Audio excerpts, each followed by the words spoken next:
நம்ம சேனலில் பயோகிராஃபிலாம் பார்க்குறோம். அந்த வகையில் இன்றைக்கி யாரோடைய பயோகிராஃபின்ட்டு எல்லாம் தான் போச்சு கெஸ் பண்ணியிருப்பீங்க. ஆமாங்க, ஆக்டர் பாண்டியன் அவர்களை பற்றி தான் எல்லாரும் இந்த வீடியோவில் பார்க்க போகிறோம்.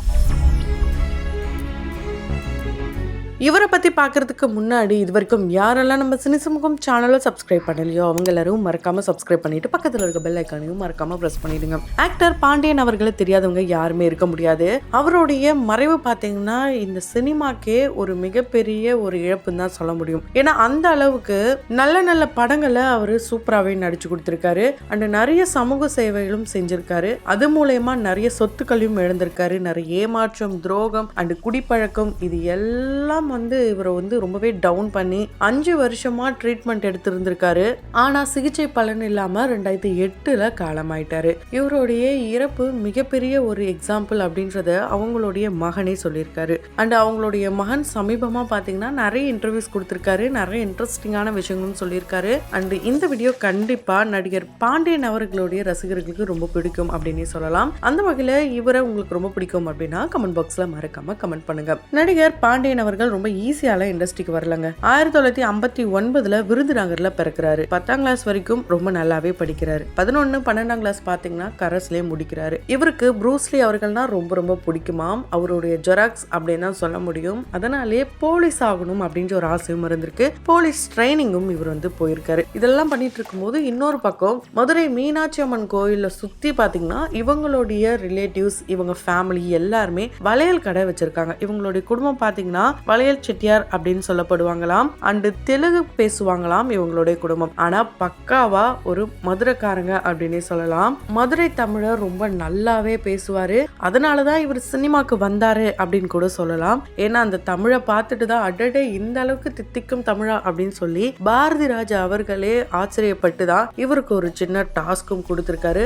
அந்த டாஸ்க்கு அப்புறம் தான் இவரை மண் வாசனை அப்படின்ற படத்துல கமிட் பண்ணிருக்காங்க. சோ பாரதி ராஜா அவர்களுடைய படமான மண் வாசனை இந்த படம் மூலமா தான் 1983 ரேவதி அவர்கள் கூட சேர்ந்து இவரு இந்த படத்துல அறிமுகமாகிறாரு. இந்த படம் உருவாகிறதுக்கு பின்னாடி ஒரு குட்டி ஸ்டோரியும் இருக்குங்க. பாரதி ராஜா அவர்கள் பாத்தீங்கன்னா சித்ரா லக்ஷ்மணன் இவங்க 2 பேருமே க்ளோஸ் ஃப்ரெண்டா. அப்போ அவரு பாத்தீங்கன்னா நான் ப்ரொடியூஸ் பண்றேன், நீ ஏதாவது படம் பண்ணியா அப்படின்னு கேட்க இவரும் நம்ம யாரை வச்சு பண்ணலாம், என்கிட்ட ஒரு கதை இருக்கு, இருந்தாலும் அதுக்கான நிறைய கேரக்டர்ஸ் வேணுமே அப்படின்னு சொல்லும் போது ஒவ்வொரு இடமா தேடிட்டு இருக்காங்க. ஹீரோயின் இவங்க தான் அப்படின்றதையும் முடிவு பண்றாங்க. அது யாருன்னு பாத்தீங்கன்னா ரேவதி அவர்கள் பரதநாட்டியம்லாம் ரொம்ப நல்லா ஆடுவாங்களாம். அது மூலமா அவங்கள செலக்ட் பண்ணிருக்காங்க. அது ஒரு பக்கம் இருக்கு. ஹீரோக்கான ஒரு ஆடிஷன் போயிருக்கு.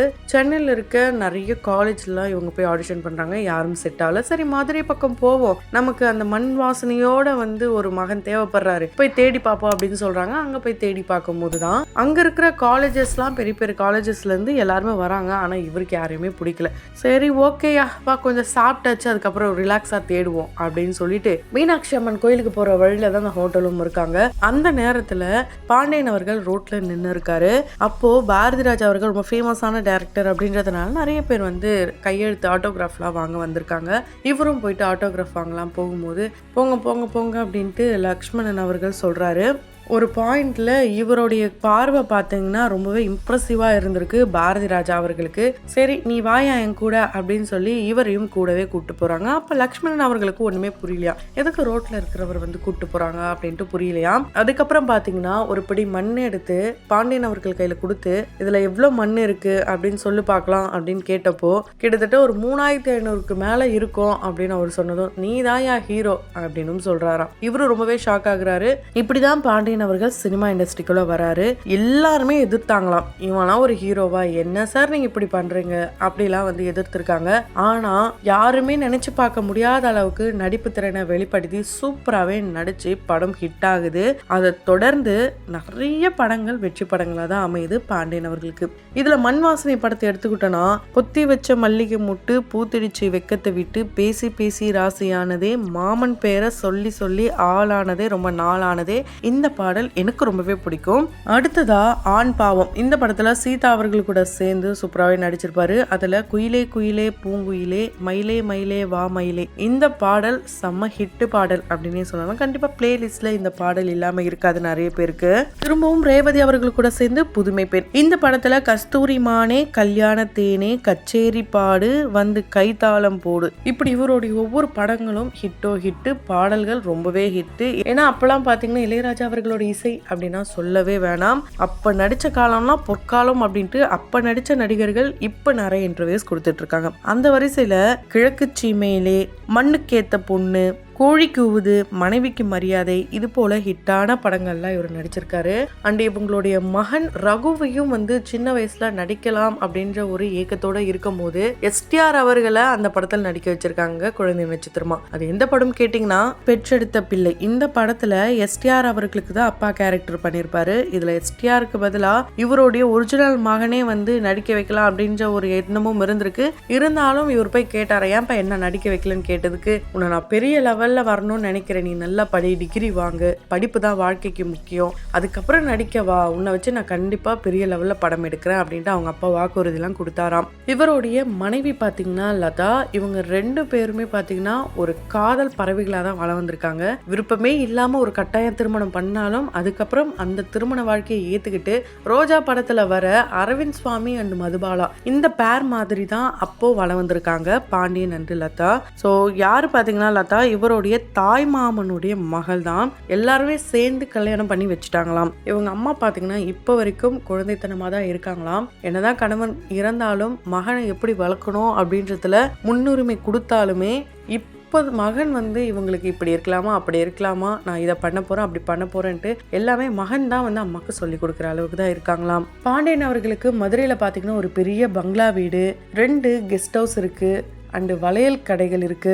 சென்னையில சாலிகிராமம் அந்த இடத்த எடுத்துக்கிட்டோம் அப்படின்னா சினிமாக்காரர்கள் எல்லாருமே இருக்கிற இடம் அந்த இடமா இருக்கும். அண்டு அப்பவே ரேட் அங்க அதிகம், இப்போ சொல்லவே வேண்டாம். இவரு இறந்ததுக்கு அப்புறமா ரொம்பவே ஆசையா பார்த்து கட்டின வீட்டு கிரக பிரவேசத்துக்கு பல நட்சத்திரங்கள் வந்திருந்தாலும் இவருடைய மறைவுக்கு அப்புறமா அந்த வீட்டை வித்திருக்காங்க. அண்ட் அவங்க அந்த இடத்துல இருந்த வீட்டையும் அழிச்சிட்டு புது வீடும் கட்டிட்டாங்களாம். அதனால இவங்க அப்பா இறந்ததுக்கு அப்புறம் எல்லாருமே மதுரைக்கு செட்டில் ஆயிருக்காங்க. ஸோ நிறைய சொத்துக்கள், கோடீஸ்வரரா இருந்தவங்க இப்போ ஒரு மதுரையில ஒரு சின்ன வீட்டில தான் இருக்காங்க. ஆனா இவர் இறந்ததுக்கு அப்புறம் ஒரு வாடகை வீட்டுக்கும் போயிருக்காங்க. சாய் நகர்ல இவங்களுடைய வாடகை வீடும் இருந்திருக்கு. அப்படி இருந்தவர் ஏன் இப்போ இப்படி இருக்கணும், அந்த குடும்பம் எதுக்கு இந்த மாதிரியான ஒரு நிலைமையில இருக்கணும்னு கேட்டிங்கன்னா பாண்டியன் அவர்கள் நிறைய உதவிகள் செஞ்சிருக்காராங்க. அதாவது பண உதவியா இருக்கட்டும், பொருள் உதவியா இருக்கட்டும், கல்வி உதவியா இருக்கட்டும், நிறைய பேருக்கு கடன் கொடுத்திருக்காரு. அண்ட் நிறைய பணத்தை இழக்க முக்கிய காரணம் இவர் ப்ரொடியூசரா இருக்கும் போது நஷ்டம் அடைஞ்சது தாங்க. பந்தய குதிரை, ஆண்களை நம்பாதே, இது போல படங்கள்லாம் இவர் ப்ரொடியூஸ் பண்ணாலும் ஒரு சில படங்கள் ஹிட் ஆயிருக்கு. ஆனா முக்காவாசி படம் பாத்தீங்கன்னா ரொம்பவே டவுனா இருக்கு. ஒரு சில படங்கள் வெளியாகவே இல்லையாம். அதனால போட்ட பணத்தை இவரால் எடுக்க முடியல. இந்த பணத்தை எல்லாமே அவருடைய ஆதி காலத்து வீடு எல்லாம் வித்துட்டாராம். அண்ட் இப்ப இருக்கிறது பாத்தீங்கன்னா அவங்களுடைய 2 கெஸ்ட் ஹவுஸும் வளையல் கடை மட்டும்தான் இருக்காம். இவரு சினிமா மட்டும் இல்லைங்க, அரசியல் கட்சிகள்லயும் இருந்திருக்காரு. காங்கிரஸ், திமுக, அதிமுக இது போல கட்சிகள்லயும் இருந்திருக்காரு. அப்போ இவருக்கு கல்லீரல் பிரச்சனை வந்த சமயத்துல ஜெயலலிதா அம்மா இவருக்கு பணத்துக்காக நிறைய உதவிகள் எல்லாம் பண்ணதாக சொல்லப்படுது. அண்ட் ராதாரவி அவர்கள் தான் இவரை அந்த கட்சிக்கு கூட்டு போனதாகவும் சொல்லப்பட்டது. இவரை அப்போ இருந்தவங்க எல்லாம் சேர்ந்து 1 மேன் ஆர்மி அப்படின்னே சொல்லுவாங்க.